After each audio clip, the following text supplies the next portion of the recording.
मधुबाला एक भारतीय अभिनेत्री थी, 40 और 50 की दशक की महान अभिनेत्री, जिन्हें अभिनय में भारतीय नारी के आदर्श को साफ तौर पर देखा जा सकता था।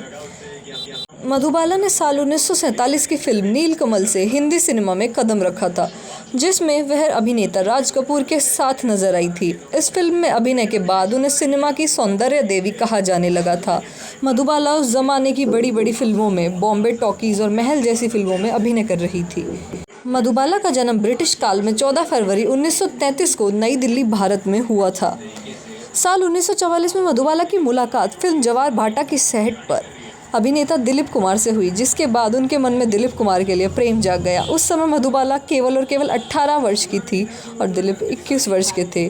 1951 में इन दोनों पुणे फिल्म तराना में साथ काम के लिए आ गए। कहा जाता है फिल्म मुगले आजम की शूटिंग में 9 साल का समय लगा था, जिस दौरान इन दोनों का प्रेम और भी ज़्यादा गहरा हो गया था। मधुबाला दिलीप कुमार से शादी करना चाहती थी, लेकिन दिलीप कुमार ने इनकार कर दिया था।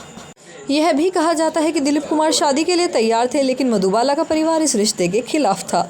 1958 में आयतुल्ला खान ने कोर्ट में दिलीप कुमार के खिलाफ मुकदमा भी किया था, जिसमें वह इन दोनों के प्रेम संबंधों को खत्म करना चाहते थे। मधुबाला की मृत्यु 23 फरवरी 1969 में महज 36 साल की उम्र में हुई थी।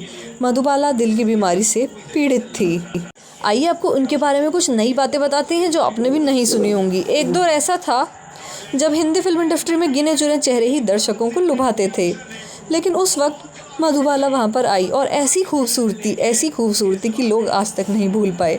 मुगले आजम में मधुबाला ने अनारकली का जो किरदार निभाया, वो लोग आज भी याद करते हैं और लोगों के दिल में बसा हुआ है।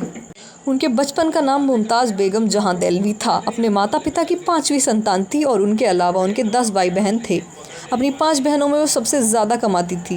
उन्होंने छोटी सी उम्र में ही फिल्मों में काम करना भी शुरू कर दिया था, जिसके चलते वह स्कूल भी नहीं जा सकी।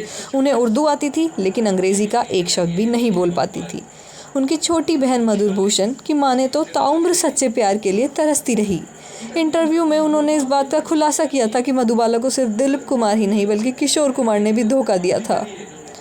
दिलीप कुमार की शर्त ने छीन लिया था मधुबाला का प्यार। मधुबाला की बहन की माने तो दिलीप कुमार से उनका रिश्ता बी आर चोपड़ा की फिल्म नई दौर की वजह से टूट गया था। उनके पिता ने जिद की। इस फिल्म के कुछ हिस्सों की शूटिंग हो चुकी थी और मेकर्स ने बाकी की शूटिंग के लिए उन्हें ग्वालियर भेजना चाहा, लेकिन वह नहीं गई क्योंकि उनके पिता ने उन्हें मना कर दिया था और मधुबाला को फिल्म छोड़ने और पैसे लौटाने के लिए भी कहा था। उस वक्त दिलीप और मधुबाला की सगाई हो गई थी। इस लिहाज से दिलीप उन्हें मना कर रहे थे, लेकिन वे राज़ी नहीं हुई और अपने पिता से माफ़ी मांगने के लिए भी कहने लगी। इस बात पर दिलीप कुमार ने उनका साथ छोड़ दिया था। जब मधुबाला बीमार थी और लंदन में इलाज के लिए जाने की प्लानिंग कर रहे थे, उस दौरान किशोर ने उन्हें प्रपोज किया। पिता चाहते थे मधुबाला डॉक्टर की राय लें और पूरी तरह ठीक होने के बाद शादी करें, लेकिन दिलीप साहब के व्यवहार के गुस्साई के बाद मधुबाला ने तुरंत किशोर कुमार से शादी कर ली। 27 की उम्र में उनकी शादी हो गई। डॉक्टर ने बताया कि वे ज़्यादा दिनों तक नहीं जी पाएंगी। तब किशोर भाई ने मुंबई के कार्टर रोड में बंगला खरीद उन्हें वहां नर्स और ड्राइवर के साथ छोड़ दिया। 4-4 महीने में वे उनसे मिलने जाया करते थे। मधुबाला का फ़ोन तक उठाना भी उन्होंने बंद कर दिया था। मधुबाला से बेइंतहा प्यार करते थे, लेकिन जैसे ही लंदन से आई उन्हें धोखा दे दिया। अच्छे पति वह नहीं थे। मधुबाला इस बात से बेहद दुखी थी। ऐसे ही और जानने के लिए चैनल को लाइक शेयर सब्सक्राइब कीजिए। बने रहिए जानू मम्मी चैनल पर। Thank you.